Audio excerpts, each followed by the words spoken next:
হরে কৃষ্ণ। আগামীকাল 15ই জুন রবিবার, জ্যৈষ্ঠ মাসের সর্বশেষ দিন। এই শুভ দিনে বাড়িতে কিছু করেন কিংবা না করেন, অবশ্যই তুলসী পত্র দিয়ে এই একটি কার্য সম্পাদন করুন। এতে পরিবারের অমঙ্গল দূরীভূত হবে এবং সংসারের দারিদ্রতা নাশ হয়ে থাকে। খুবই গুরুত্বপূর্ণ প্রসঙ্গ। যাদের বাড়িতে অশুভ লেগে রয়েছে, ভালো কিছু হচ্ছে না, একটা অমঙ্গল লেগেই রয়েছে, সেক্ষেত্রে আপনারা এই জ্যৈষ্ঠ মাসের সর্বশেষ দিনে এই একটি কার্য সম্পাদন করতে পারেন। এর ফলে কিন্তু পরিবারের সুখ শান্তি সমৃদ্ধি ফিরে আসবে। খুবই গুরুত্বপূর্ণ প্রসঙ্গ আজকের এই পর্বে আমরা জানার চেষ্টা করব। সকলকে স্বাগতম জানাচ্ছি আমাদের এই ধর্মীয় তথ্যমূলক চ্যানেলে। আমরা চেষ্টা করি এরকমই সনাতন ধর্মের ধর্মীয় তথ্যগুলোকে আপনাদের সাথে উপস্থাপন করতে, শেয়ার করতে। তাই আসুন আগামী কিছুক্ষণ সময় একসঙ্গে ধৈর্য ধরে আজকের এই গুরুত্বপূর্ণ তথ্যগুলো জেনে নেই। আশা করছি আজকের এই তথ্যগুলো আপনাকে অবশ্যই সমৃদ্ধ করবে এবং ভালো লেগে থাকলে অবশ্যই একটা লাইক করে কমেন্টে জয় শ্রী তুলসী দেবীর জয় একবার হলেও লিখে যাবার অনুরোধ জানাচ্ছি। দেখেন, বছরে দ্বাদশ মাসের মধ্যে প্রত্যেকটা মাস এক একটা আলাদা গুরুত্ব রয়েছে কিন্তু। যেমন সব থেকে শ্রেষ্ঠ মাস হচ্ছে কার্তিক মাস। তো কার্তিক মাস কেন শ্রেষ্ঠ? কেননা সনাতন শাস্ত্র অনুযায়ী বলা হয়েছে, যদি কোনো ব্যক্তি কার্তিক মাসে কোনো ধর্ম কাজ করে তা সহস্রগুণ বৃদ্ধি প্রাপ্ত হয় তার ফল। সে ব্যক্তি সেই কার্তিক মাসে যদি কোনো ব্যক্তি একটা প্রদীপ ভগবানকে নিবেদন করে, তবে তার পিতৃপুরুষ যদি নরকেও গমন করে থাকে, কিন্তু সেই প্রদীপের যে পুণ্য, সেই পুণ্য বলে তারা স্বর্গে বা বৈকুণ্ঠে গমন করতে পারে। এ হচ্ছে কার্তিক মাসের মাহাত্ম্য। তেমনি এই যে জ্যৈষ্ঠ মাস, এই দ্বাদশ মাসের মধ্যে জ্যৈষ্ঠ মাসটাকেও অত্যন্ত শ্রেষ্ঠ এবং গুরুত্বপূর্ণ বলা হয়েছে। তাই এই জ্যৈষ্ঠ মাস বড়ই পুণ্যের মাস। এই মাসে বেশি বেশি ধর্ম কাজ করা উচিত। বিশেষ করে এই জ্যৈষ্ঠ মাসে সুমিষ্ট রসালো ফল পাওয়া যায়। তাই এই বলা আছে, এই জ্যৈষ্ঠ মাসে যদি কেউ সেই রসালো ফল দিয়ে ভগবানের পুজো করে, এর ফলে ভগবান তার দারিদ্রতা দূরীভূত করে দেয়। মনে রাখবে, এজন্য প্রত্যহ ঠাকুরের সেবা করা উচিত। এই জ্যৈষ্ঠ মাসে ফল ভগবানকে ভোগ নিবেদন করা উচিত। এর ফলে কিন্তু জীবনের দারিদ্র দূরীভূত হয়ে থাকে। সুন্দর একটা কাহিনী এরকম পাওয়া যায় যে জ্যৈষ্ঠ মাসে একটা বৃদ্ধ ফলওয়ালি, মানে উনি ছিল একজন মা, উনি ফল বিক্রি করতো। তো কৃষ্ণের ছোট্টবেলার কথা, ভগবান শ্রীকৃষ্ণ তিনি বৃন্দাবনে লীলা করছেন।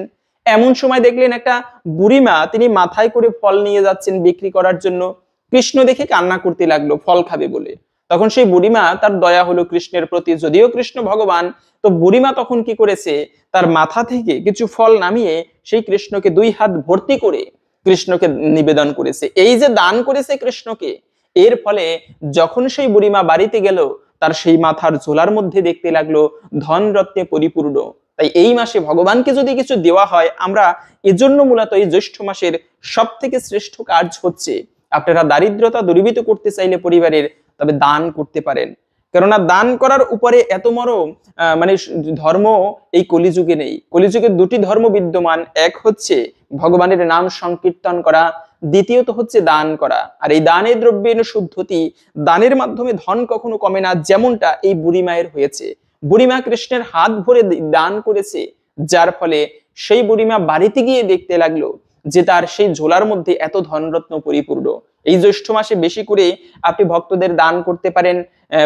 মন্দিরে, আমরা সনাতন ধর্মে একটা মন্দির বছরের পর বছর একইভাবে থাকে, কেননা আমরা সেখানে দান করি না। সেই মন্দিরটা সবাই যদি সহযোগিতা করি, আর্থিক সাহায্য করি, তবে অল্পতেই কিন্তু ভালো কিছু করা সম্ভব সেখানে। কিন্তু আমরা দান করতে চাই না। এটা হচ্ছে বিষয়, যে যত বেশি দান করবে তার তত বেশি স্বীকৃতি লাভ হবে। এই যে হরিশ্চন্দ্র রাজা নিজের পুত্রকে পর্যন্ত দান করে দিয়েছিল, রাজ্য পর্যন্ত দান করলো, দ্বিতীয়বার চিন্তা করেনি, যে কারণে তারা দানের মাধ্যমে এতটা প্রসিদ্ধ হয়ে রয়েছে। আর সেই ফলমূলাদি ভগবানকে নিবেদন করা, এটি কিন্তু সব থেকে মাহাত্ম্যপূর্ণ এই জ্যৈষ্ঠ মাসে। এজন্য জ্যৈষ্ঠ মাসকে দ্বাদশ মাসের মধ্যে অন্যতম শ্রেষ্ঠ মাস বলা হয়। দ্বিতীয়ত হচ্ছে, এই জ্যৈষ্ঠ মাস আরো বেশি শ্রেষ্ঠ, কেননা বেশিরভাগ যারা শনিদেবের ভক্ত রয়েছে, তারা এই জ্যৈষ্ঠ মাসে শনিদেবের পুজো করে থাকে। কেন করে? কেননা এই জ্যৈষ্ঠ মাস হচ্ছে সেই গ্রহরাজ শনি, নবগ্রহের মধ্যে প্রধান হচ্ছে শনি দেবতা, যার জন্ম মাস হচ্ছে কিন্তু এই জ্যৈষ্ঠ মাস। ভাদ্র মাসে যেমন ভগবান শ্রীকৃষ্ণ আবির্ভূত হয়েছেন, তেমনি এই জ্যৈষ্ঠ মাসে শনি দেবতা, কর্মফল দাতা শনি দেবতা, তিনি আবির্ভূত হয়েছেন বা জন্মগ্রহণ করেছেন। মা হচ্ছে ছায়া দেবী, সেই সূর্যদেব, প্রতাপশালী সূর্যদেব, তার পুত্র হচ্ছে কিন্তু এই শনিদেব, যিনি হচ্ছেন কর্মফলদাতা। ব্যক্তি ভালো কর্ম করলে ভালো ফল পাবে, খারাপ কাজ করলে খারাপ ফল পাবে। কিন্তু এই যে ফল যিনি প্রদান করে থাকেন তিনি হচ্ছেন কিন্তু শনিদেব। ভগবানের কৃপায় শনিদেবকে কর্মফলদাতা হিসেবে ভগবান বসিয়ে রেখেছে। এজন্য আমরা অনেকে আছে, যেহেতু কথা প্রসঙ্গে আসলো তাই বলে দিচ্ছি, শনি দেবতার পুজো করতে গেলে ভয় পাই। কিন্তু মনে রাখবে, কোনো দেবদেবীর পুজো, কোনো ঠাকুর পুজো কখনো ভয় পেয়ে করতে নাই। শনি পুজো, কালী পুজো, দুর্গা পুজো, এগুলো আমরা অনেকে আছে ভয়ে করি। কেন ভয়ে করব? ভয় পাবার মতো কিছু নেই। ভক্তি এবং শ্রদ্ধার সহিত পুজো করলে ইষ্ট দেবতা যত প্রসন্ন হয়, ভয়ের মাধ্যমে পুজো করলে তত কিন্তু প্রসন্ন হয় না। আবার আমরা অনেকে ভেবে থাকি, আরে আমি পুজো করতে পারবো না, কোনো ব্রাহ্মণ দিয়ে পুজো করাই। হ্যাঁ, ভালো, ব্রাহ্মণ দিয়ে পুজো করানো অবশ্যই ভালো, তবে নিজের পুজো করবেন, ঠাকুর পুজোটা নিজের হাতে করবেন, এটি সবসময় আমি বলে এসেছি। কেননা নিজের হাতে পুজো করলে একটু ভুল ত্রুটি হলেও এতে ভগবান সেই ব্যক্তিকে বেশি কৃপা করে। নিজের হাতে ঠাকুরের মন্দির মার্জন করা, ঠাকুরের ঘর ঝাড়ু দেওয়া, এই যে চক্রবর্তী সম্রাট ছিল কুলশেখর, তিনি নিজের হাতে প্রত্যহ ঠাকুরের মন্দির ঝাড়ু দিত, অথচ তিনি যেখানে যেত ভয়ের শত্রুগণ সেখানে পরাজয় স্বীকার করত। এতটা প্রতাপশালী রাজা ছিল সেই কুলশেখর, কিন্তু প্রত্যহ ঠাকুর পুজো নিজের হাতে করত। এটা হচ্ছে বিশেষ মহিমাপূর্ণ বিষয়। ভগবানের সেবাটা বিশেষ করে করা উচিত। তো সেই সংজ্ঞা দেবীকে বিবাহ করেছে, ব্রহ্মার কন্যা ছিল সংজ্ঞা দেবী, তাকে বিবাহ করেছে সূর্যদেব। এবং বিবাহ করার পরে সংজ্ঞা দেবী সূর্যের এত প্রতাপ তেজ সহ্য করতে না পেরে সেই সূর্যের স্বামীর সংসার ছেড়ে তিনি বাবার কাছে গিয়ে বসবাস করতে লাগলো। এভাবে করে সূর্যদেবের সঙ্গ করার জন্য একটা ছায়া মূর্তিকে তৈরি করে রেখে গিয়েছে। তো সূর্যদেব সেই ছায়া মূর্তির সাথে সঙ্গ করতে লাগলো। এর ফলে সেই ছায়াদেবের থেকে শনি দেবতার জন্ম হয়েছে। শনিদেবের জন্মটাই ছিল অবহেলার সহিত। এবং সংজ্ঞা দেবী যখন এই বিষয়টা জানতে পেরেছে যে তার একটা পুত্র হয়েছে, স্বামীর সংসার তো তাহলে ভালোবাসা সব সে নিয়ে দেবে, ছায়াদেবী মানে স্বামীর সংসার দখল করবে, এই চিন্তায় সংজ্ঞা দেবী তখন স্বামীর গৃহে আবার ফিরে এসেছে। এরপরে সেই সংজ্ঞা দেবীর আবার একজন সন্তান, কন্যা সন্তান এবং আরেকটি পুত্র সন্তান হলো যমরাজ এবং যমুনা দেবী। দুই ভাই খুবই অদ্ভুত। এক হচ্ছে যমরাজ, মৃত্যুর চরণে মস্তক সবাইকে নত করতে হবে, কি ধনী কি গরিব মৃত্যুর পরে কাউকে কিন্তু চেনা যাবে না। কেন? যে ধনীর ব্যক্তি ছিল, যিনি রাজপ্রাসাদে থাকতো, সেই ব্যক্তিটাও তখন মৃত্যুর পরে একই জায়গায় তাকে মাটিতে রাখা হবে। তার দেহ কোথায় যাবে? সেই গরিবের দেহটাও যেখানে রাখা হবে, ধনীর দেহ সেখানে রাখা হবে। তাই যমের চরণে মস্তক সবাইকে নত করতে হবে। কাল হচ্ছে সময়, আর এই সময়ই হচ্ছে কিন্তু মৃত্যুদেব যমরাজ। তো আর একজন ভাই হচ্ছে কবি অদ্ভুত, তিনি হচ্ছেন কিন্তু এই শনি দেবতা। তুমি যেমন কর্ম করো, এই জন্য সময় বড় নিষ্ঠুর। সময় আজকে তুমি সময় তোমার পক্ষে রয়েছে, কিন্তু কালকে সময় অপর ব্যক্তির পক্ষে চলে যাবে। তাই সময়ের উপর মনে রাখবে, এর জন্য সময়ের সৎ ব্যবহার করতে হয়, কখনো কোনো সময় অসৎ কার্য করা উচিত নয়। তো মূলত এই জ্যৈষ্ঠ মাসে শনিদেবের মাস। দ্বিতীয়ত হচ্ছে সেই জ্যৈষ্ঠ মাসেরই আবার আর একটা গুরুত্বপূর্ণ বিষয়, এই শনি দেবতাকে তিনি মহাদেবের সাধনা করতে। আমরা ভিডিওর মূল প্রসঙ্গ জেনে নিচ্ছি। এই দিনে তুলসী পত্র দিয়ে, মনে রাখবে তুলসী পত্র সব থেকে, ভগবানের কোনো পুজো করতে গেলে তুলসী পত্র ছাড়া সেই পুজো সম্পূর্ণ হয় না। ভগবানের প্রত্যেকটা পুজোয় তুলসী পত্র লাগে। আরে শাস্ত্রে বলা আছে, ভগবানকে মণিমুক্ত আদি দান করতে গেলে যে মানে পূর্ণ হয় বা ভগবান যতটা প্রসন্ন হয় তার থেকে অধিকও প্রসন্ন হয় যদি কোনো ব্যক্তি একটুকু তুলসী পত্র দিয়ে ভগবানের সেবা করতে পারে। তো এই দিনে, এই জ্যৈষ্ঠ মাসের সর্বশেষ দিন রবিবার, এই দিনে যে কার্যটি করবেন তা আমরা জেনে নিচ্ছি। তবে মূলত আগামীকালকে রবিবার, তো সেই রবিবার দিনটি হচ্ছে কিন্তু সূর্য দেবতার দিন। এই দিনটি হচ্ছে প্রতাপশালী সূর্যদেব তার দিন। প্রত্যেকটা মানুষের সপ্তাহে অন্ততপক্ষে প্রতিদিন ধর্ম কাজ করতে না পারলেও সপ্তাহের একটা দিন বিশেষ করে বেছে নেওয়া উচিত। যেমন ভারতবর্ষের বন্ধ দেওয়া হয় রবিবারে, কারণ এই রবিবার দিনে বলা আছে মাছ মাংস খেতে নেই। কিছু নিয়ম রয়েছে। রবিবারে ক্ষৌর কর্ম করলে এতে মনে করা হয় জ্যোতিষশাস্ত্র মতে জীবনীতে সূর্যগ্রহ দুর্বল হয়ে পড়ে। আর সূর্যগ্রহ যদি দুর্বল হয় তবে সেক্ষেত্রে তার জীবনের সৌন্দর্যের কিন্তু হানি হয়, তেজ সেই দীপ্তি থাকে না। তো এই জন্য রবিবারে ক্ষৌর কর্ম করতে নেই, চুল দাড়ি নখ এগুলো কাটতে নেই। দ্বিতীয়ত হচ্ছে রবিবারে কখনো মাছ মাংস খেতে নেই, এতে পাপের ভাগী হতে হয়। তো এই জন্য কিছু নিয়ম আমাদের প্রত্যেকটা দিনে মেনে চলা প্রয়োজন। এবং আর একটা খুবই গুরুত্বপূর্ণ বিষয় হচ্ছে, এটি হচ্ছে জ্যৈষ্ঠ মাস। এই মাসেই কিন্তু সেই শনিদেব যার উপাসনা করত তিনি হচ্ছেন কিন্তু স্বয়ং দেবাদিদেব মহাদেব, সমস্ত দেবতাদের ঊর্ধ্বে। আর সেই মহাদেবের অবতার হচ্ছে কিন্তু স্বয়ং পবনপুত্র হনুমান, মহাদেবেরই অবতার। আর সেই হনুমান হচ্ছে কিন্তু রামের সব থেকে শ্রেষ্ঠ ভক্ত, রামচন্দ্রের পরম ভক্ত হচ্ছে হনুমান। এই হনুমান এবং রামচন্দ্রের যে মাসে মিলন হয়েছিল সেই মাসটি ছিল এই জ্যৈষ্ঠ মাস। তাই এই জ্যৈষ্ঠ মাসকে ভক্ত এবং ভগবানের মিলনের মাস বলা হয়েছে। কেননা ভগবান রামচন্দ্র তিনি বনবাসে গিয়েছেন, মা সীতাকে হারিয়ে তিনি কান্না করতে করতে রাম আর লক্ষ্মণ দুটি ভাই কিষ্কিন্ধা পর্বতের দিকে যাচ্ছিল। কিষ্কিন্ধা পর্বতে সুগ্রীব থাকতো। সুগ্রীব রাম লক্ষ্মণ দুই ভাইকে দেখেই মনে মনে ভয় পাচ্ছে, কেন না জানি হয়তো বা বালি এদেরকে পাঠিয়েছে আমাদেরকে মারার জন্য। দুই ভাইকে দেখতে মনে হচ্ছে যেন মহা তেজস্বী, কিন্তু তাদের গান্ডীব দেখলে মনে হয় এরা যেন ক্ষত্রিয় দুই পুত্র, দেখতেই যেন অদ্ভুত দর্শনদারী, সূর্যের মতো প্রতাপ সেই দুই ভাইয়ের। তো তখন সুগ্রীব হনুমানকে বুদ্ধি করে পাঠালো যে হনুমান, তুমি তো খুবই বুদ্ধিমান, তুমি যাও তো গিয়ে দেখো এরা কি আমাদের সাথে যুদ্ধ করতে এসেছে নাকি বন্ধুত্ব করতে এসেছে। তখন হনুমান গেল সেই দুই ভাইয়ের পরিচয় জানার জন্য। হনুমান গিয়ে প্রথমে বিভিন্ন প্রশ্ন করতে লাগলো, তোমরা কোথা থেকে এসেছো, কি করো।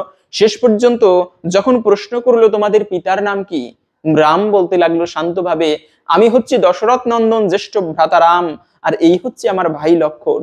শুনেই তো হনুমান তার চোখ থেকে অশ্রু গড়িয়ে পড়তে লাগলো, সাষ্টাঙ্গ প্রণাম করলো এবং রামকে একটা প্রশ্ন করলো, প্রভু আমি না হয় আমার ভগবানকে চিনতে ভুল করেছি, কিন্তু আমার ভগবান কি করে তার ভক্তকে চিনতে ভুল করলো, আমি যে তোমার সেই হনুমান।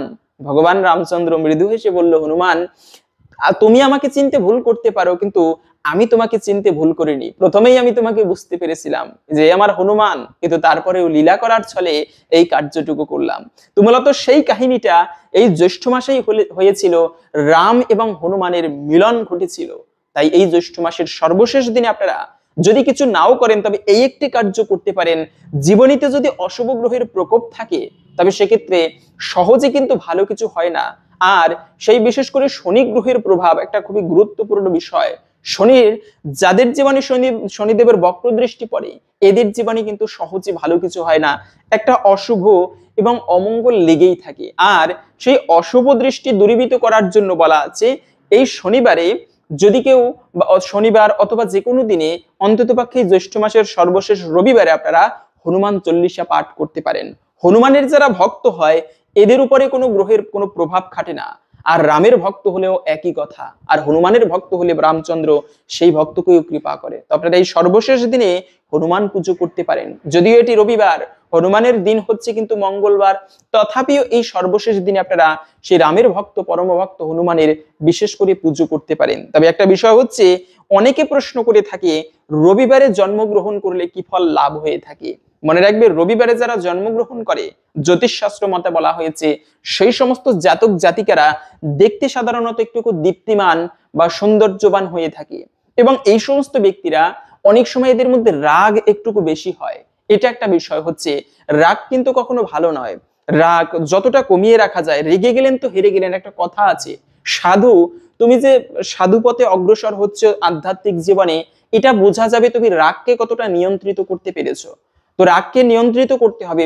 বিশেষ করে যারা রবিবারে জন্মগ্রহণ করে তাদের রাগ একটুকু বেশি হয়, এবং অনেক ক্ষেত্রে বলা হয়েছে এই রাগের কারণে এরা জীবনে পিছিয়ে পড়ে। কিন্তু তবে রবিবারে জন্মালে সাধারণত তারা জীবনে যে কোনো ক্ষেত্রে মানে তেজের সহিত দীপ্তির সহিত কাজ করতে পারে, এটা একটা ভালো বিষয় এদের জন্য। তবে আর একটা খুবই গুরুত্বপূর্ণ বিষয় হচ্ছে, মনে রাখবে বেশি ঘুমাতে নেই রবিবারে। সূর্যদেব সনাতন শাস্ত্রের খুবই অদ্ভুত নিয়ম, যেমন যে সূর্যদেব উদিত হবার পূর্বে প্রত্যেকের শয্যা ত্যাগ করা উচিত, কিন্তু আমরা হচ্ছে অলস জাতি, আমরা ভাগ্যের দোহাই দিয়ে বসে থাকি। আরে একটা অশুভ কিছু হলে ভাগ্যেই আমার এমন, কিন্তু ভাগ্যের দোহাই দিয়ে বসে থাকতে নেই, না করে যে পেতে চায় দুঃখ তার পিছু ধায়, একটা কথা রয়েছে। কিন্তু এর জন্য কর্ম করতে হবে।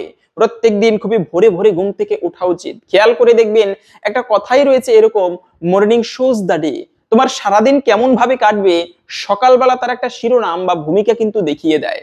এজন্য মূলত প্রত্যেকের উচিত সূর্যদেব উদিত হবার পূর্বে সকালবেলা ঘুম থেকে ওঠা। এমনকি ওই সময় নিয়ম রয়েছে সূর্যদেবকে প্রণাম করতে হয়। জীবনে যদি বেশি বেশি অমঙ্গল থাকে তবে সেক্ষেত্রে এই কার্যটিও করতে পারেন। জীবনের দুর্ভাগ্য দূরীভূত করার জন্য জ্যোতিষশাস্ত্রে সুন্দর একটা নিয়ম রয়েছে, প্রত্যেকের ঘুম থেকে উঠেই কর দর্শন করা উচিত। আমরা তো খুঁজি ঘুম থেকে উঠে কোথায় এরকম মোবাইল আছে, মোবাইলে একটুকু দেখি, অনেক সময় ফেসবুকে একটা ছবি যদি আপলোড করা হয় দেখি, তো না হলে নিজের আয়নায় নিজের ফেস দেখি। নিজের সব থেকে প্রিয় অঙ্গ হচ্ছে নিজের মুখমণ্ডল। মানে হচ্ছে আমরা উঠেই মোবাইল না হলে আয়না দেখি, কিন্তু শাস্ত্রে বলা হয়েছে ভিন্ন কথা। আমাদের ঘুম থেকে উঠেই প্রথমে আয়না না দেখে কর দর্শন করা উচিত। সকালবেলা করাগ্রে বসতে লক্ষ্মী করমধ্যে সরস্বতী করমূল্যে তু গোবিন্দায় প্রভাতি কর দর্শনম। এই মন্ত্র বলে যে ব্যক্তি প্রত্যহ কর দর্শন করে প্রতিদিন সকালবেলা, সে ব্যক্তির জীবনের গ্রহদোষ উপশম হয় এবং সৌভাগ্য লাভ হয়ে থাকে। মানে হচ্ছে করাগ্রে বসতে লক্ষ্মী, করের উপরিভাগে লক্ষ্মী দেবী অবস্থান করে, করমধ্যে সরস্বতী, মধ্যভাগে সরস্বতী মাতা বিদ্যার দেবী সরস্বতী মাতা অবস্থান করে, এবং মানে নিচের ভাগে গোবিন্দ অবস্থান করে। এই তিনজনকে আমি প্রণাম করি। মানে হচ্ছে সকালবেলা ঘুম থেকে উঠেই অন্যান্য কাজ করার আগে প্রথমে সরস্বতী দেবীকে, গোবিন্দকে এবং জ্ঞানাধিষ্ঠাত্রী দেবী লক্ষ্মী দেবী, সেই মানে সরস্বতী দেবীকে প্রণাম করতে হয়। মানে লক্ষ্মী, সরস্বতী এবং ভগবানকে প্রণাম করার মাধ্যমে দিনের শুরু করতে হয়। গুরুজনকে প্রণাম করতে হয়, আবার সূর্য দেবতাকে প্রণাম করতে হয়। সে যে ধর্মেরই হোক না কেন, হয়তোবা তুমি সূর্যের উপাসনা করো, অথবা তুমি শিবের উপাসনা করো, সাধনা করো, অথবা কেউ বৈষ্ণব ভগবান বিষ্ণুর উপাসনা করে, শৈব শাক্ত গণপত্য বৈষ্ণব যেই হোক না কেন, প্রত্যেকের উচিত সূর্য নারায়ণ ভগবানকে পূর্ব দিগন্তে তাকিয়ে সকালবেলা একটা প্রণাম করা। সনাতন ধর্মাবলম্বীরা আজও পর্যন্ত কিছু কিছু আমাদের বৃদ্ধ লোক রয়েছে, তারা কিন্তু পূর্ব দিগন্তে তাকিয়ে সকালবেলা একটা প্রণাম করে। এই প্রণামটা কিন্তু সূর্যদেবকে করা হয়। সূর্য নারায়ণ, সূর্যদেব কিন্তু ভগবানের প্রকাশ, যার কৃপায় এই জগতের প্রাণ স্বরূপ বলা হয়েছে সূর্যদেব। একদিন যদি সূর্যদেব উদিত না হয়, সমস্ত জগৎ নিষ্প্রাণ হয়ে পড়বে। আর সেই সূর্যদেবকে কৃতজ্ঞতা স্বরূপ প্রণাম করতে হয়। ওম জবা কুসুম সংকাশম কাশ্যপিয়ম মহাদিত্যিম ধন্তারিম সর্ব পাপগ্ন প্রণতহস্মি দিবাকরো। এই মন্ত্রে সূর্য দেবতাকে প্রণাম করতে হয়। তাহলে সূর্যদেবের কৃপায় তার জীবনের ধীরে ধীরে অশুভ বিষয় দূরীভূত হয় এবং সৌভাগ্য লাভ হয়। পাশাপাশি হচ্ছে আপনি এই সর্বশেষ দিন জ্যৈষ্ঠ মাসের রবিবারে সকালবেলা সূর্যদেবকে অর্ঘ্য নিবেদন করতে পারেন। অর্ঘ্য নিবেদন করলেও এতে বলা আছে পিতৃপুরুষ পর্যন্ত তারাও তৃপ্ত হয়ে থাকে এবং সেই পিতৃপুরুষ সেই ব্যক্তিকে আশীর্বাদ করে। তো এই দিনে আপনারা অর্ঘ্য নিবেদন করতে পারেন। এবং অনেকে প্রশ্ন করে, শনিবারে যদি আমরা কোনো দুঃস্বপ্ন দেখি, অথবা রবিবারে মাসের সর্বশেষ দিন এই রবিবারে যদি কোনো দুঃস্বপ্ন দেখি, এটি খারাপ নাকি অশুভ নাকি ভালো? সেক্ষেত্রে মনে রাখবে, সাধারণত স্বপ্ন সত্য হয় না। স্বপ্ন তত্ত্ব অনুযায়ী কিছু কিছু বিষয় হচ্ছে কাল্পনিক। আমরা দিনে যা কার্য করি, দিনের মধ্যে যে সমস্ত কার্য বেশি বেশি করি, যে চিন্তাগুলো মস্তিষ্কে বেশি করি, রাত্রে ঘুমানোর সময় সেই স্বপ্ন দেখার সম্ভাবনা বেশি। কিন্তু আবার সায়েন্টিফিক ভাবে বলা আছে, যদি কারো পেটে জ্বালা পোড়া হয়, গ্যাসের সমস্যা হয়, সেক্ষেত্রে রাত্রে আগুন স্বপ্নে দেখার সম্ভাবনা অনেকটাই বেশি। তো কিছু কিছু স্বপ্ন আমাদের দৈহিক কারণে বা বিভিন্ন মানসিক চিন্তার কারণে হয়ে থাকে। সাধারণত স্বপ্ন কখনোই বাস্তব হয় না। তবে হ্যাঁ, একটা বিষয় আছে, উপনিষদে পাওয়া যায় যে কিছু কিছু স্বপ্ন রয়েছে ঘুমানোর সময় দৈবিকভাবে আমাদের মস্তিষ্কে প্রেরিত হয়। ওই সমস্ত স্বপ্নগুলো অবশ্যই বাস্তবে পরিণত হয়। তাই যেমন অনেক সময় অনেকে প্রশ্ন করে, আমি দেবদেবীদের স্বপ্নে দেখেছি, এটা ভালো নাকি খারাপ? তবে হ্যাঁ, দেবদেবীদের স্বপ্নে দেখা নিঃসন্দেহে ভালো। এটি খুবই শুভ বিষয়। দেবদেবীদের যদি স্বপ্নেও দেখা হয়, এমনিতে যদি কেউ দেবতার মন্দির দর্শন করে, শাস্ত্রে বলা আছে দেখা মাত্র প্রণাম করতে হয় দেবদেবতার মন্দির। গুরুদেবকে হয়তোবা গুরুদেব দূরে অবস্থান করতেছে, কিন্তু তুমি এখানে বসে দেখেছো, দেখা মাত্র প্রণাম করতে হয়। তো স্বপ্নের মধ্যেও যদি গুরুদেবের দর্শন হয়, দেবদেবী দর্শন হয়, অথবা দেবতার মন্দির, এমনকি পাওয়া যায় ভরা নদী দর্শন করা, একেবারে জল ভরা নদী, এমন নদী, টৈটুম্বুর নদী, এমন নদী দর্শন করা কেউ খুবই শুভ এবং উত্তম বলা হয়েছে। এটি ভালো একটি সংকেত, জীবনের ক্ষেত্রে শীঘ্রই কিছু ভালো বিষয় আসবে। তবে যদি কেউ অশুভ কোনো স্বপ্ন দেখে, মনে রাখবে ভয় পাবে না। অনেক সময় আছে আমরা মৃত ব্যক্তির স্বপ্নে দেখি, ভয় পাই, ঘুম থেকে উঠে কান্না করি, কিন্তু ভয় পাবার মতো কিছু নেই। স্বপ্ন সাধারণত বাস্তব হয় না। যদি কাউকে আপনি মৃত ব্যক্তি হিসেবে স্বপ্নে দেখেন, তবে সেক্ষেত্রে আপনি ভয় না পেয়ে সকালবেলা ঘুম থেকে উঠে তার জন্য বিশেষভাবে ভগবানের কাছে প্রার্থনা করতে পারেন, তার জন্য একটু ঠাকুর পুজো দিতে পারেন, এটি সর্বমঙ্গলময়। কিন্তু আরেকটা খুবই গুরুত্বপূর্ণ বিষয়, রবিবারে বলা আছে মাছ মাংস খেতে নেই, কিন্তু সব থেকে অদ্ভুত বিষয়, এই রবিবারে আমরা বেশি মাছ মাংস আমিষ দ্রব্য ভক্ষণ করে থাকি। মনে রাখবে, যদিও অনেকে মাছ মাংস খায়, আমি বলছি না যারা মাছ মাংস খায় তারা খারাপ, তাদের যারা ঠাকুর পুজো হবে না, বিষয়টা এমন নয়। তবে উচিত অন্ততপক্ষে কিছু কিছু বিশেষ দিন আমাদের মেনে চলা। যেমন পরীক্ষিত মহারাজ, তার রাজ্যে কেউ কোনো প্রাণী হিংসা করতো না বিনা কারণে। এই পরীক্ষিত মহারাজ তখন কলি অবস্থান করতেছিল, কলির প্রথম দিকের কথা, ভাগবতের প্রথম এটি পাওয়া যায় এই কাহিনীটি। সেই পরীক্ষিত মহারাজ বেরিয়েছে রাজ্যে, হঠাৎ দেখতে পেল যে একটা ব্যক্তি একটা বৃষকে বিনা কারণে, একটা গাভীকে আঘাত করছে, তার 3 পা ভেঙে দিয়েছে পিটাতে পিটাতে। সেই পরীক্ষিত মহারাজ রেগে গিয়ে তরোয়াল উঠালো, আমি তোমার মস্তক ছেদন করব, আমার রাজ্যে কোনো প্রাণীবধ হয় না, তুমি কেন প্রাণীকে কষ্ট দিচ্ছ? তখন সেই ব্যক্তিটা হাত জোর করে পরীক্ষিত মহারাজের কাছে ক্ষমা প্রার্থনা করলো যে প্রভু আমাকে ক্ষমা করে দাও, আমি হচ্ছি কলি, এই সৃষ্টির কলিতে আমাকে লাগবে, কিন্তু কলিযুগে আমি হচ্ছে সেই কলিদেব, আমার কারণে এই জগৎ ধ্বংসপ্রাপ্ত হবে, তাই এটি আমার প্রভাবের সময়, আপনি কৃপা করে আপনার রাজ্যে আমাকে স্থান দিন। তখন পরীক্ষিত মহারাজ বলেছিল ঠিক আছে, যেখানে খারাপ কার্য হবে, নেশা করা হবে, তারপরে এখানে তুমি অবস্থান করতে পারবে, যেখানে টাস জুয়া হয়, জুয়া খেলা হয়, এখানে তুমি অবস্থান করবে, এবং যেখানে অবৈধ স্ত্রী সঙ্গ হয় সেখানে তুমি অবস্থান করবে। আর একটা জায়গা, যে ব্যক্তি প্রাণী হিংসা করে, বিনা কারণে কোনো প্রাণীকে বধ করে, সেখানে তুমি অবস্থান করবে। এই 4টি জায়গায় কলি অবস্থান করে কিন্তু বিশেষভাবে। পরীক্ষিত মহারাজ সেই কলিটিকে এই 4 জায়গায় স্থান দিয়েছেন। এজন্য কোনো প্রাণীকে বধ করা কলিযুগে এটি একান্তই নিষিদ্ধ বলা আছে। তারপরে অনেকে প্রাণীর মাংস ভক্ষণ করে, অনেক বিতর্ক করে, আমি কোনো বিতর্কের দিকে যাচ্ছি না, কোনো খারাপ অনেকে আছে, মনে রাখবে সাত্বিক খাবারের উপরে কোনো খাবার হয় না। আমি শাস্ত্রের কথা বাদ দিয়ে সায়েন্টিফিক ভাবে যদি বলি, তবে বেশিরভাগ ডাক্তারেরা বর্তমানে বলে থাকে মাছ মাংস কম খাবেন, শাকসবজি বেশি খাবেন, এটি স্বাস্থ্যের পক্ষে ভালো।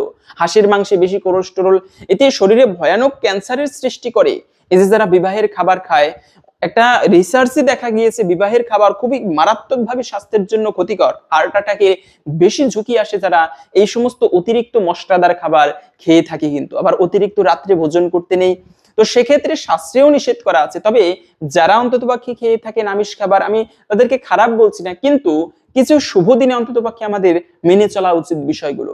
আবার বেশি মদ্যপান হয়, এই যে নেশা করা সব থেকে বাজে, জানি স্বাস্থ্যের জন্য ক্ষতিকর, কিন্তু ছাড়তে পারি না কেন? ওই যে একটা আসক্তি, আর আসক্তি যদি ত্যাগ না করতে পারে তাহলে তার দ্বারা ভজন সাধন হয় না। কিন্তু তাই নেশা যে ব্যক্তি করে করি তার উপরেও অবস্থান করে, এজন্য কখনো নেশা করা উচিত নয়। অন্ততপক্ষে এই সর্বশেষ দিন জ্যৈষ্ঠ মাসের এই দিনে ভুলক্রমেও কারো নেশা করতে নেই, এটি সব থেকে অশুভ। তবে আর একটা খুবই গুরুত্বপূর্ণ বিষয় বলে দিচ্ছি, জীবনে প্রত্যেকদিন যদি কেউ 5 মিনিট সময় দিয়ে এই একটি কার্য করতে পারে, সেক্ষেত্রে তার জীবনে চরম সৌভাগ্য বিদ্যমান হয়। আরে ভগবান পর্যন্ত তাকে বন্ধু করে নেয়, ভগবানের কাছে চলে যেতে পারে বৈকুণ্ঠে, জন্ম জন্মান্তরের পাপরাশি বর্ষীভূত হয়ে যায়। এটি আমার কোনো কথা নয়, শাস্ত্রের প্রমাণ রয়েছে। যে ব্যক্তি প্রতিদিন ঘুম থেকে উঠে গায়ত্রী মন্ত্র জপ করতে পারে, মেডিটেশন একটা বিষয় রয়েছে, প্রত্যেকদিন ঘুম থেকে উঠে, আমরা অনেকে আছে দীক্ষা নেই, দীক্ষা নিতে হয় বলে নেই, শুনেছি দীক্ষা নিলে উদ্ধার হয়, কিন্তু মনে রাখবে একটা ভালো, তুমি ইউনিভার্সিটিতে ভর্তি হলে লেখাপড়া করলে না, তুমি পাশ করবে, কোনোভাবে পাশ করলেও চাকরি কিন্তু পাবে না। তো বিষয় হচ্ছে এমন ভাবেই যে গুরুদেবের থেকে দীক্ষা নিলাম, শুনেছি এতে উদ্ধার হবে, এমনি এমনি উদ্ধার হবে না। গুরুদেবের থেকে দীক্ষা নিয়েছি, একটা বীজ মন্ত্র নিয়েছি, সেটা যদি ভূমিতে রোপণ না করি, সেখান থেকে যদি বৃক্ষ না হয়, সেখানে ফল আসবে না। তেমনি সেই গুরুদেবের মন্ত্র জপ করতে হবে, হৃদয়ে একটা দিব্য চেতনার প্রকাশ ঘটাতে হবে, তবেই তো জীবনে ভগবানকে স্থান দেওয়া সম্ভব, ভগবানের কৃপা লাভ করা সম্ভব। কৃপা কাকে বলে? কিছু করে তারপরে পেতে হয়। আমরা কৃপা মানে গুরুদেবের চরণ ধরে কান্নাকাটি করলে আমার কৃপা পেয়ে গেলাম, ব্যাপারটা একদমই এরকম নয়। কৃপা মানে হচ্ছে কিছু করে কিছু পেতে হয়, এমন একটা কার্য করো যে কার্যের মাধ্যমে আশীর্বাদ করতে হবে না, আশীর্বাদটা এমনি বেরিয়ে আসবে। বাবা তুমি বেঁচে থাকো, একটা বৃদ্ধের কাছে গিয়ে হয়তো বা সে ব্যক্তি ক্ষুধার্ত, টাকার জন্য অনেকের কাছে হাত পাচ্ছে কিন্তু কেউ দিচ্ছে না, সেই সময় গিয়ে তার ক্ষুধা, তুমি একটা ভালো খাবার নিয়ে তাকে একটুকু নিবেদন দান করো, মা তুমি এই খাবারটা খেয়ে নাও, তখন যে তার এই যে একটা ক্ষুধা নিবৃত্তির একটা হৃদয় থেকে একটা আশীর্বাদ বেরিয়ে আসে, এটা বলতে হয় না, এমনি এমনি এই আশীর্বাদটা সে ব্যক্তির প্রতি চলে আসে। গুরুদেবও তেমনি এমন একটা কার্য করো যে কারণে গুরুদেব বা বাবা মা তোমার প্রতি অত্যন্ত প্রসন্ন হয়েছে। আর ভগবানকে প্রসন্ন করার থেকেও ওই আশীর্বাদের, আমি মনে করি ওই আশীর্বাদের শক্তি সব থেকে বেশি। তাই ওই আশীর্বাদ মানে চরণ ধরে কান্নাকাটি করা নয়, আশীর্বাদ মানে ভালো একটি কার্য করা। তো এই গুরুদেবের মন্ত্র, গুরুদেবের দেওয়া যে কোনো মন্ত্র আপনি যদি প্রত্যহ জপ করতে পারেন, এর ফলে জীবনের অশুভ কেটে যাবে এবং শুভ ভাগ্যের উদয় হবে। পাশাপাশি হচ্ছে অনেকে প্রশ্ন করতে পারেন যে আমি তো দীক্ষা নেইনি, সেক্ষেত্রে আমি কি মন্ত্র জপ করতে পারি? মনে রাখবে, দীক্ষা না নিলে তবে কলিযুগের যুগধর্ম হরে কৃষ্ণ মহামন্ত্র জপ করতে পারেন। কেন এই মন্ত্রটি? কেননা কলিযুগের জন্য একমাত্র নির্দিষ্ট মন্ত্র, মহামন্ত্র। এর জন্য যত প্রকার মন্ত্র আছে সব থেকে শ্রেষ্ঠ মহামন্ত্র হচ্ছে এই হরে কৃষ্ণ মহামন্ত্র। আর এই মন্ত্রটি জপ করলে কি হবে না, বলা হয়েছে সাধ্য সাধন তত্ত্ব যকিছু সকল হরিনাম সংকীর্তনে মিলিবে সকল। সাধ্য এবং সাধন তত্ত্ব যাহা কিছু এই জগতের ইহজগৎ এবং পরজগতের দুই জগতের সম্পদই সে ব্যক্তি প্রাপ্ত করতে পারবে। এ হচ্ছে এই মন্ত্রের বিশেষ মহিমা। ভগবান পর্যন্ত তাকে কৃপা করতে বাধ্য যে ব্যক্তি আকুল প্রাণে হরে কৃষ্ণ কৃষ্ণ কৃষ্ণ হরে হরে, হরে রাম রাম রাম হরে হরে এই মন্ত্রটি জপ করতে পারে। তো আপনারা প্রত্যেকেই অন্ততপক্ষে এই জ্যৈষ্ঠ মাসের সর্বশেষ দিন সেই রবিবারে, আপনারা শুধু রবিবার নয়, এর পরবর্তী দিনগুলোতে, যেমন আগামীতে আষাঢ় মাস আসবে, আষাঢ় মাস জগন্নাথ দেবের মাস, এই মাসটিতে প্রত্যেকদিন আপনারা এই মন্ত্র জপ করবেন। এক মাস করে দেখেন, দেখবেন নিজের মধ্যে একটা বিশাল পরিবর্তন উপলব্ধি করতে পারবেন। সকালবেলা মন্ত্র জপের মাধ্যমে দিনের শুরুটা করলে দেখবেন ভালো কিছুর মাধ্যমে সারাদিনটি ভগবানের কৃপায় ভালোভাবে কাটার সম্ভাবনা থাকে। এমনটা প্রত্যেকের আমাদের অভ্যাস করা উচিত, প্রতিদিন সকালবেলা উঠে মন্ত্র জপ করা। তবে আরেকটা বিষয় হচ্ছে যে কখনো অপশব্দ প্রয়োগ করতে নেই। এই জ্যৈষ্ঠ মাসের সর্বশেষ দিন যে ব্যক্তি খারাপ ভাষা প্রয়োগ করে, এই যে যুধিষ্ঠির মহারাজ, সেই যুধিষ্ঠির মহারাজ প্রস্তাব দিয়েছিল কৃষ্ণের মাধ্যমে যে দুর্যোধন, 5 ভাইকে তুমি 5টা গ্রাম দিয়ে দাও। কিন্তু দুর্যোধন বলল, না, বিনা যুদ্ধে নাহি দেব সূচাগ্রবিদিনী, যুদ্ধ ছাড়া আমি একটা সূচের অগ্রভাগ, একটা সুয়ের ডগায় যতটুকু জায়গা পড়ে তাও দিতে রাজি নয়। চিন্তা করেন, একটা রাজ্য নয় 5টা গ্রাম দিয়ে দিবে, তাও দিতে রাজি নয়। যে কারণে এই একটা অপশব্দের কারণে দুর্যোধনের এত শতভাই বধ হলো, এমনকি রাজ্য পর্যন্ত হারালো। কেন? আরে যার দলে কৃষ্ণ থাকে তাকে কি কেউ বধ করতে পারে? হরি যাকে রক্ষা করে কে তারি মারিতে পারে? জগতের কারো সাধ্য নেই তাকে বধ করতে পারে। এই জন্য কখনো এই যে আমরা আছি অনেক সময় যে ঝগড়া হলে বা একটা ব্যক্তির রাগের সময় বোঝা যায় তার প্রকৃত রূপটা কেমন। এত অকথ্য ভাষায় গালিগালাজ করে, মনে রাখবে যে মুখে ভালো কথা উচ্চারিত হয় সেই মুখে কখনো অপশব্দ প্রয়োগ করতে নেই। এর ফলে কখনো তার জীবনে মঙ্গল আসে না। এজন্য মুনিরা মৌন ব্রত অবলম্বন করে। মুনি তারাই যারা হচ্ছে মৌন ব্রত অবলম্বন করে, জীবনে কোনোদিন অতিরিক্ত প্রয়োজনবিহীন অতিরিক্ত কোনো কথা বলে না, সবসময় কৃষ্ণ কথা বলে। এরা হচ্ছে মুনি যারা বাক্যকে সংযত করতে পারে। আর একটা ব্রত রয়েছে, 12 বছর পর্যন্ত যদি কেউ কথা না বলে, সেক্ষেত্রে বলা আছে তার জীবনে এই বাক্যের একটা তেজ আসে, শক্তি আছে। মুখ থেকে যাহা কিছু উচ্চারণ করে সেই ব্রত করার পরে তাহা একটুকু হলেও ফলপ্রসূ হয়। কাউকে একটা আশীর্বাদ দিলে একটুকু হলেও সেই আশীর্বাদ ফলপ্রসূ হয়। এটা হচ্ছে মুনিদের লক্ষণ। আর সাধুরা হচ্ছে সেই মুনির সমতুল্য, যারা কৃষ্ণ মন্ত্র জপ করে, গায়ত্রী মন্ত্র, দিব্য মন্ত্র উচ্চারণ করে মুখের মধ্যে, তবে সেই শ্রীমুখ দিয়ে যদি কাউকে একটুকু আশীর্বাদ করা হয়, কোনো না কোনো সময় গিয়ে সেই আশীর্বাদ একটুকু হলেও কিন্তু ফলপ্রসূ হয়। কিন্তু কথা হচ্ছে সেই মুখে কখনো কোনো অপশব্দ প্রয়োগ করতে নেই। এই কলিযুগে মানুষ বেশিরভাগ ঝগড়া, ঝই ঝামেলা, দ্বন্দ্ব আদি পছন্দ করে, কিন্তু মনে রাখবে মা লক্ষ্মী সেখানে অবস্থান করে না যেখানে ঝগড়া হয়, যেখানে অপশব্দ প্রয়োগ করা হয়। এটি সব থেকে অশুভ এবং বাজে বিষয়। তবে আর একটা বিষয় বলে দিচ্ছি, এই দিনে আপনারা ঠাকুরকে পুষ্প নিবেদন করতে পারেন। হয়তো আপনি কাজে যাচ্ছেন, মহাব্যস্ত, কিন্তু প্রতিদিন কিছুটা সময় আপনি ভগবানকে পুষ্প নিবেদন করার জন্য রাখবেন। কারণ পুষ্প নিবেদনের মাধ্যমেও ভগবানের বিশেষ কৃপা লাভ করা যায়। যত প্রকার সেবা আছে ভগবানের, যেমন এই যে ভগবানের মন্ত্র জপ করা, এটা এক ধরনের সাধনা। ভগবানকে প্রদীপ নিবেদন করা, ভগবানের ধ্যান করা, এগুলো এক এক ধরনের সাধনা। শুধুমাত্র কেউ যদি কৃষ্ণ কথা শ্রবণ করে, এর মাধ্যমেও সে ব্যক্তি ভগবানের বিশেষ কৃপা লাভ করতে পারবে। শুধুমাত্র কেউ ধ্যান করলে, এই যে ধ্যান যোগ, এর মাধ্যমেও ভগবানের বিশেষ কৃপা লাভ করতে পারবে। আবার শুধুমাত্র কেউ যদি প্রতিদিন চন্দন মিশ্রিত পুষ্প ভগবানকে নিবেদন করে, এর মাধ্যমেও ভগবানের বিশেষ কৃপা লাভ করা সম্ভব। এর প্রমাণ হচ্ছে ভাগবতে পাওয়া যায়, গজরাজ স্বর্গের একটা হাতি ছিল, এত তার শক্তি, সেই হাতিটা এত শক্তিমান, কিন্তু একটা কুমিরের সাথে যুদ্ধ করতে গিয়ে আর পারতেছিল না। 100 বছর, স্বর্গের গণনা অনুসারে 100 বছর তাদের যুদ্ধ হয়েছিল। শেষ পর্যন্ত আর যখন দেখলো আর পারবে না, উপায় নেই, মৃত্যু সন্নিকটে, তখন সেই হাতি সরোবরের থেকে একটা পদ্মফুল সুরের মাথায় পেঁচিয়ে ভগবানকে নিবেদন করলো। এ তৎপুষ্পম ওম শ্রী গোবিন্দায় ওম শ্রী বিষ্ণুবে নিবেদয়ামি নমঃ। এটা ভগবানকে নিবেদন করতে দেরি, মনে মনে ভগবান আসতে দেরি নেই। এসেই ভগবান সর্বপ্রথমে সেই কুমিরকে বধ করলো, এরপরে হাতিকে উদ্ধার করেছিল। এ হচ্ছে ভগবান। যদি কোনো ভক্ত আকুল প্রাণে ভগবানকে ডাকতে পারে, আমরা ডাকতে দেরি, ভগবান যেতে দেরি নেই। আর এই ভগবানকে যদি কেউ এই মাসের সর্বশেষ দিন আপনি যে হে প্রভু, আমি এই মাসে যত খারাপ কর্ম করেছি আমাকে ক্ষমা করে দাও এবং আমাকে জীবনে তুমি কৃপা করে যেন আমি আরো শুদ্ধ হতে পারি, সঠিক মন নিয়ে যে ব্যক্তি ভগবানের সাধনা করে, নিঃসন্দেহে সে ভগবানের কৃপা প্রাপ্ত করতে পারে। তো যাই হোক, এখন আমরা জেনে নিচ্ছি ভিডিওর মূল প্রসঙ্গ। এই দিনে তুলসী পত্র দিয়ে কোন কার্যটি করবেন, এতে পরিবারের অশুভ দূরীভূত হয়, ভগবানের কৃপায় জীবনের সুখ শান্তি সমৃদ্ধি লাভ হয়ে থাকে। তবে তার পূর্বে শাস্ত্রে এই তুলসী মহারানীর বিশেষ মাহাত্ম্য কথা বর্ণনা করা আছে। কেন তুলসী দেবী? তুলসীতে হচ্ছে একটা দেবী, তিনি কেন, কোন কারণে বৃক্ষরূপে জগতে পূজিতা হচ্ছেন, এর সুন্দর একটা কাহিনী শাস্ত্রে পাওয়া যায়। আসুন আমরা সকলে ধৈর্য ধরে এই বিষয়ে এখন শ্রবণ করি, এরপরে ভিডিওর মূল প্রসঙ্গ জেনে নিচ্ছি। শ্রবণাম মঙ্গলম, শ্রবণ করলে বিশেষ মঙ্গল সাধিত হয়। নববিধা ভক্তির প্রথমত হচ্ছে শ্রবণ করা। এজন্য আসুন এই কাহিনীটি এখন শ্রবণ করি, এরপরে আমরা ভিডিওর মূল প্রসঙ্গ জেনে নেব। ধর্মদেব এবং বৃন্দাদেবীর কাহিনী। এই কাহিনীটি বৃহৎ ধর্ম পুরাণে বর্ণিত হয়েছে। পূর্বকালে কৈলাসপুরে ধর্মদেব নামে বিষ্ণু ভক্তি পরায়ণ এক সাধুশীল ব্রাহ্মণ বাস করতেন। তাহার পত্নীর নাম ছিল বৃন্দাদেবী। এই সাধ্বী ব্রাহ্মণী নিরন্তর ধর্মচারিণী এবং অতির অনুগতা ছিলেন। একদিন ধর্মদেব ব্রাহ্মণ সভায় উপস্থিত হয়ে কৃষ্ণ গুণগান করছিলেন। এতটাই মগ্ন ছিলেন যে এদিকে ভোজনের সময় পার হয়ে গেল তার খেয়াল ছিল না। বৃন্দা গৃহে উপস্থিত অতিথির পুজো করে নিজে অভুক্ত অবস্থায় মনোহর কৈলাস শিখরে প্রতিবাসীদের বাড়িতে ভ্রমণ করতে গিয়েছিলেন। ইতিমধ্যে ধর্মদেব গৃহে এসে পত্নীকে ক্ষুধার্ত ও চঞ্চলা অবস্থায় দেখা মাত্রই ক্রোধান্বিত হয়ে তৎক্ষণাৎ বৃন্দাদেবীকে অভিশাপ দিলেন।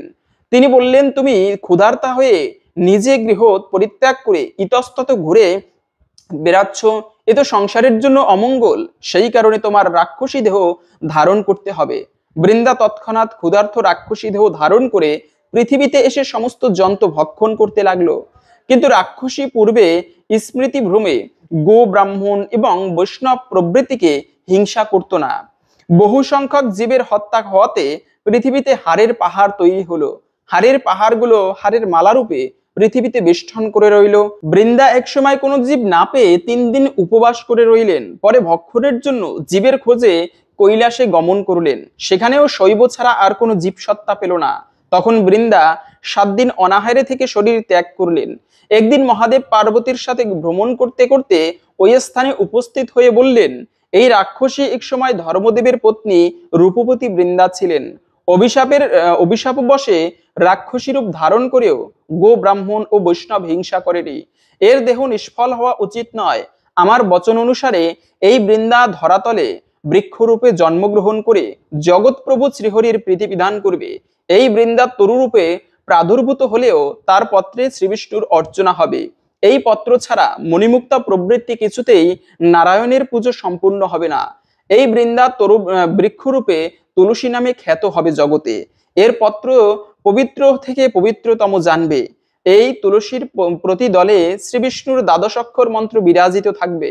আমিও পার্বতী তার অধিষ্ঠাত্রী দেবতা হব এবং নারায়ণ তার উপাস্য হবেন। তুলসী কার্তিক মাসে অমাবস্যা তিথিতে এই ধরাতলে বৃক্ষরূপে জন্মগ্রহণ করেছেন।